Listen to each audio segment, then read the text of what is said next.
Well, we're here in Valemount this morning with Jonathan Schmidt and Michael von Hausen here for the official community plan. Let's get it out of the way so that people understand what exactly is an official community plan. The official community plan is the guiding visioning document for the municipality. So for the village, the official community plan is a chance to rally together and decide where do you want to go in the future? What should be the vision for the village? And so the OCP in the future, once adopted, will guide the decisions of council on an everyday basis. Okay, so what kind of things are included in an OCP? So there's various policy sections. Could be housing, could be commercial areas, highway development, environmental issues, flood risk, steep slopes. Those are all various issues that will be. Parks and open spaces is another one. Michael? What we're finding here, Jonathan and I are here for 2 days as part of our first phase of what we call place discovery. And we've just finished a walk with the community, and we're discovering these precious places in Valemount.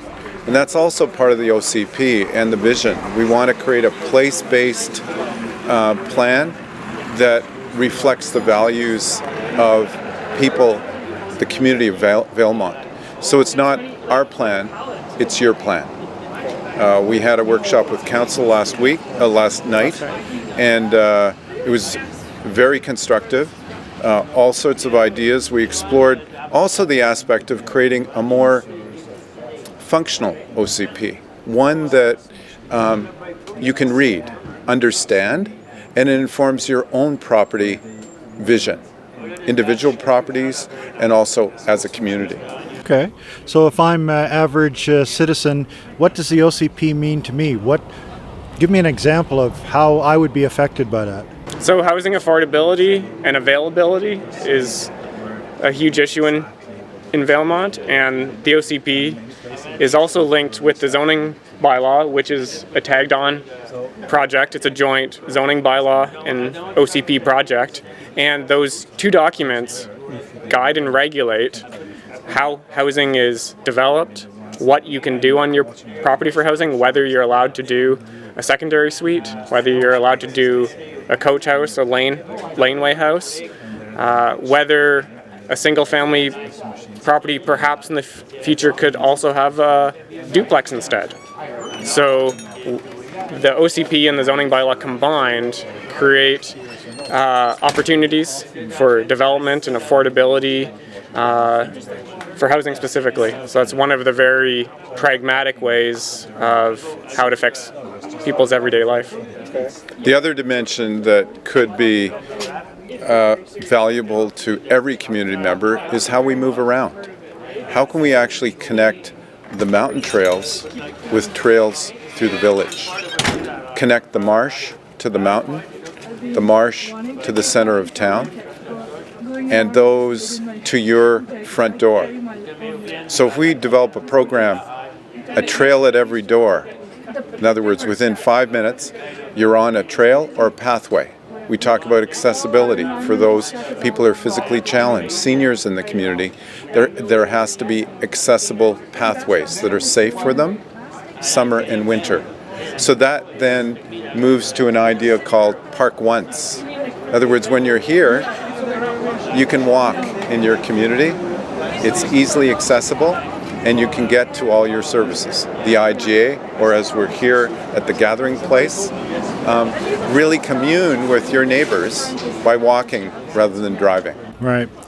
And is it fair to say that an OCP is a kind of an evolving document? It's been, I think the last official one we had was 2006. 14 years is a long time in terms of urban planning and, you know, for example, you were mentioning laneway housing, tiny housing, over top of business housing, that type of thing. Those things evolve, and a community has to kind of look to what's not only now, but what could be in the next 10 years, 20 years. Right? Exactly. Yeah, one of the comments from council was that we need the document to be flexible over time and adaptable. So we want to create the right structure, the right foundation. The pieces might not be in the exact right place for 15 years from now, but if the structure and the foundation is right, then the house can be renovated over time. The document can be adapted to as the community changes.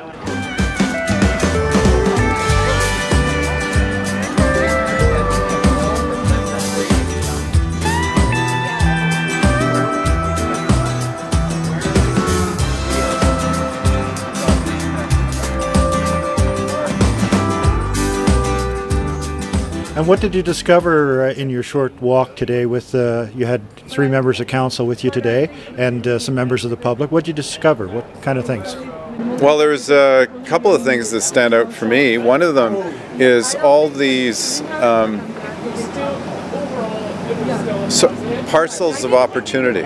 In other words, there's a lot of real estate for sale or empty lots that could be infilled with affordable housing or commercial mixed use or a co-work facility. We're walking around and saying, well, that's a wonderful place for what we call innovation employment, right? In other words, instead of commercial retail, it's a small community, naturally we need more retail stores so people don't have to travel 3 hours to Kamloops or 3 hours to Prince George. So one of the things is these parcels are areas of opportunity that can service the community. The other dimension that we're finding is and we heard this a number of times, the aspect of enhanced medical, the need for seniors housing, more seniors housing, so people can age in place here. And then those vacant lots can be employment opportunities for that next generation. Work together, live-work facilities, work-live. You know, on the first floor you have your office, on the second floor you live, and so you have these innovative employment areas where people, you know, they want to hike or bike. Well, this is a mecca of that opportunity. How do we invite those people to not come on the weekend, but actually come here as permanent residents and develop? Hopefully they have the right values and that fit with our community. Now the process is an involved one, and it involves a number of consultations with individuals, businesses, community groups. Is that challenging or going to be challenging for you in these COVID times? Yeah, it's continually adapting in our project work plan.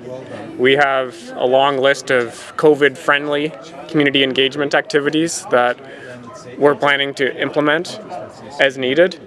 Our preferred option is to meet in person with the community, but that's just not as possible now. And that's unfortunate, but we are an innovative team, and the staff at the municipality is quite open-minded and creative. And so we're going to try to seize all the opportunities we can to engage with the village residents and the various stakeholders as well. So it's going to be challenging, but I think we can do it. So in terms of laying out the steps for people, this is kind of the preliminary, get to know the community a little bit better and start talking. What will the next steps be? So we're going to do an information blitz, we call it. So get out information about the project to the community, and this is part of it. There will be updates on the website, as well as various social media, the village's Facebook page. So we ask residents to stay tuned to that, because there will be continuous updates there on the project. And then we look forward to meeting the citizens in various ways, whether that be over video chats, or whether that be online, or whether that be socially distanced outside events. So those will be coming in the fall. And what's your timeline for completion of the project? So we're going to try to complete it by early in 2021. These projects are fairly complex because we have two very dense documents to put together, the OCP and the zoning bylaw. And so we're going to do all we can to keep it tight and keep the energy alive on it. The longer these projects stretch out, the more the energy kind of wanes, and we want to really capitalize on the village's energy. And so for those who would like to be involved in some way, with the forums, the workshops, the online, however you're going to do it, how can they become involved? Well, one of the things, as Jonathan pointed out, is the Facebook page. We'll be on social media. So we'll create invitations to whether it be a Zoom meeting, a Zoom community meeting, or, for instance, Affordable Housing Committee. We'll be working with them online. As I said, we're flexible, but we're seeing this. We're coming out of COVID slower, possibly than expected.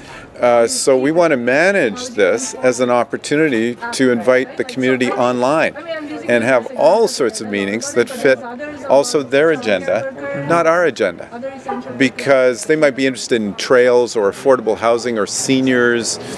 They might have an idea, a brilliant idea about connecting the trails together. We want to invite that community conversation. So in fact, this is an opportunity to reach out to more people and have them engage with us how and when they're comfortable. We do have an email address set up, ocp@valemount.ca. So if anyone sends an email to that address and asks to sign up to the mailing list, they will get added to the mailing list and get all the updates directly to their inbox. Okay, great. Is there anything else you'd like to mention that we haven't talked about? Well, I just want to say it's just a privilege for Jonathan and I to be here to serve your community. It's a very special community. We both have sort of adventure mountain biking background. We're both runners and so forth, and this is an incredible jewel that we want to help polish with you. Great. Thank you very much for coming. Thank you. Thanks.